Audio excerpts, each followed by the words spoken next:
باپ اور بیٹے اور روح القدس کے نام میں آمین۔ اپنے آپ کو خدا کے حوالے کر دو اور اپنے آپ کو مردوں میں زندہ کیے ہوئے سمجھو۔ ہمارے لیے آج کی تلاوت مقدس پولس رسول کا رومیو کے نام خط، اس کا 6 باب اور اس کی 12ویں آیت سے لے کر 18ویں آیت تک۔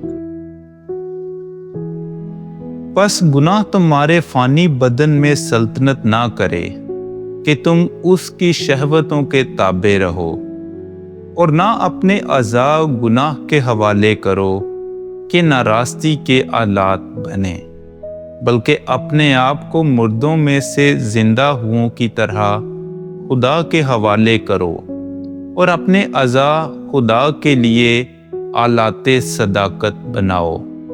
پس گناہ تم پر اختیار نہیں رکھے گا، کیونکہ تم شریعت کے نہیں بلکہ فضل کے ماتحت ہو۔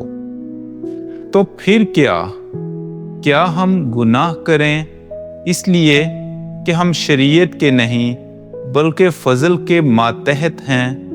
ہرگز نہیں۔ کیا تم نہیں جانتے کہ جس کی فرما برداری کے لیے تم اپنے آپ کو غلام ٹھہراتے ہو، تم اسی کے غلام ہوتے ہو جس کی اطاعت کرتے ہو، یا تو موت کے لیے گناہ کے یا صداقت کے لیے اطاعت کے۔